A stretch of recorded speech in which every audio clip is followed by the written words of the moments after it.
Jay Itzes di luar dugaan bocorkan sifat asli Shin Tae-yong kepada media Italia saat melatih timnas Indonesia. Bahkan, Jay Itzes secara terang-terangan ungkap sifat buruk pelatih asal Korea Selatan tersebut. Mohon subscribe channel ini dulu, supaya gak ketinggalan berita terbaru timnas Indonesia.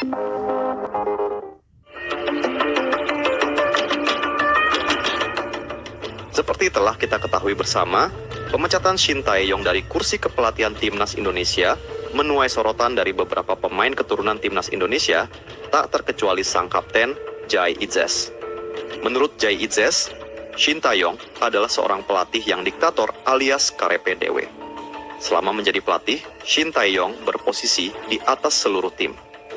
Dia, Shin Tae-yong, sungguh-sungguh seorang diktator. Dia tidak suka berdiskusi dengan pemain. Apalagi sampai ada pemain yang bertanya tentang strateginya, ujar Jay Itzes dilansir dari ESPN. Dan posisinya di atas seluruh tim, semua harus setuju dengannya. Lanjutnya. Tentu, topik ini sulit untuk diucapkan saat Shin Tae-yong masih menjadi pelatih, karena hierarki yang tercipta di timnas Indonesia. Meski begitu, dirinya juga terkejut mengingat semua prestasi yang diberikan selama 5 tahun melatih timnas Indonesia. Agak ambigu. Di satu sisi, negara ini memberi pujian sepenuhnya untuk Shin Tae-yong yang telah berada di sana selama sekitar 5 tahun, ujar Jay Itzes. Pemecatannya memang mengejutkan masyarakat tanah air, tapi menurut saya itu memang harus dilakukan. Lanjutnya, Jay juga menceritakan pengalamannya saat Shin Tae-yong masih melatih dirinya di timnas Indonesia. Perbedaan bahasa jadi masalah utama yang dialami para pemain saat itu. Faktor tersebut membingungkan banyak pemain. Selain itu, perbedaan bahasa juga memicu konflik. Pemain yang kini bermain di Venezia tersebut buka-bukaan pernah berkonflik dengan Shin Tae-yong. Dirinya mengaku ingin berdiskusi dengan Shin Tae-yong dan usai momen tersebut, dia tak lagi jadi kapten timnas Indonesia. Kendala bahasa menjadi kendala pelatih nasional sebelumnya yang membuat banyak pemain jengkel, ujar Bang Jay. Itu yang menyebabkan ketegangan. Saya sekarang berani bicara jujur pernah punya konflik dengan pelatih nasional sebelumnya, Shin Tae-yong. Kalau sudah berdiskusi dengan dia, sudah bisa dipastikan bahwa Anda bakal rasakan akibatnya, terang Jay Itzes. Sementara itu, begini, kata Patrick Kluivert usai resmi diumumkan sebagai pelatih baru timnas Indonesia. Patrick Kluivert menegaskan tujuan utamanya mengantarkan timnas Indonesia lolos ke Piala Dunia 2026. Patrick Kluivert resmi diumumkan sebagai pelatih baru timnas Indonesia pada Rabu 8 Desember 2026. Kluivert diumumkan langsung dalam situs resmi PSSI.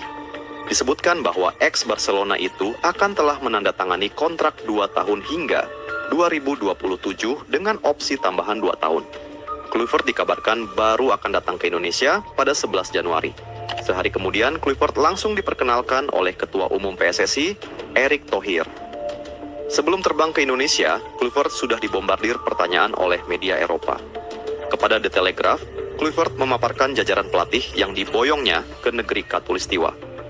Kami ingin lolos ke Piala Dunia, tegas Kluivert dikutip dari media Belanda, voetbalpremier.nl. Kluivert mengakui hal tersebut tidak akan mudah bagi Indonesia.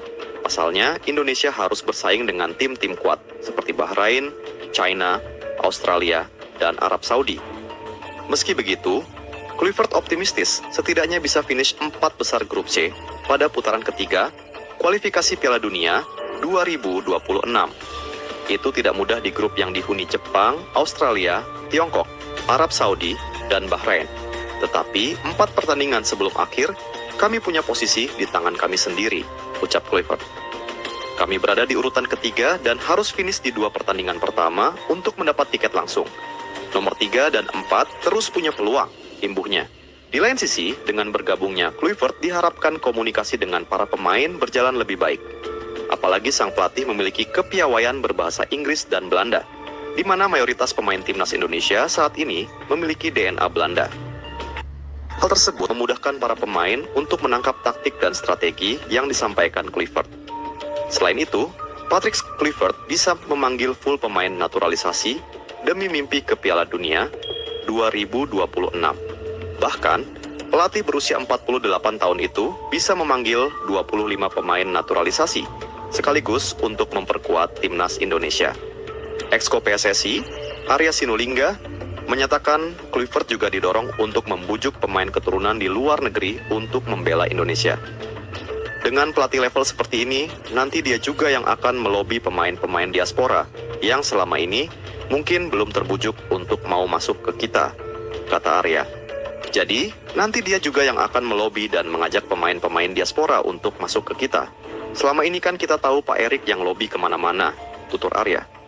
Beberapa nama pun dikaitkan bakal dinaturalisasi seperti Emil Audero, Jairo Riedewald, hingga Mauro Zylstra. Kedatangan Kluivert juga membuka kesempatan Elkan Bagot dan Mark Klok kembali ke tim nasional. Terkhusus, Mark Klok, pemain tersebut dikabarkan promosikan diri sendiri ke Patrick Kluivert agar masuk timnas Indonesia lagi. Mark Klok berharap Patrick Kluivert mau memanggilnya lagi ke timnas Indonesia setelah sempat dipinggirkan Shin Tae-yong. Menurut Klok, ini merupakan era baru bagi pasukan Garuda. Oleh sebab itu, dirinya percaya diri bisa kembali menembus skuad utama di bawah asuhan Kluivert. Gelandang berusia 31 tahun tersebut memang sudah cukup lama tidak berseragam merah putih lagi. Terakhir kali ia tampil bersama timnas itu terjadi pada 15 Januari 2024. Saat itu, Indonesia yang masih ditangani oleh Shin bertarung di ajang Piala Asia 2023. Setelah itu, dirinya tidak pernah tampil lagi menggunakan lambang Garuda di dada. Dengan adanya pelatih baru, ex-PSM Makassar tersebut berharap dirinya bisa kembali ke timnas.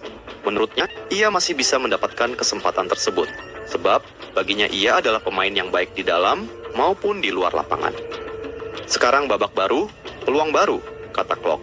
Dikutip dari ESPN, Enel, saya adalah amunisi yang bagus, baik di dalam maupun di luar lapangan, jelasnya. Kendati demikian, dirinya juga paham bahwa ia tak bisa memaksakan kehendak. Ia paham bahwa pemilihan pemain adalah hak mutlak seorang pelatih. Kartu dikocok lagi, semua mulai dari nol. Terserah pelatih untuk menurunkan pemain terbaik, pungkasnya. Apabila dipanggil, Klok akan kembali merumput bersama skuad Garuda pada Maret 2025. Nantinya, timnas Indonesia akan tampil pada laga ke-7 dan ke-8 grup C kualifikasi Piala Dunia 2026 zona Asia. Dua lawan yang dihadapi oleh anak asuh Kluivert adalah timnas Australia 20 Maret 2025 dan timnas Bahrain 25 Maret 2025.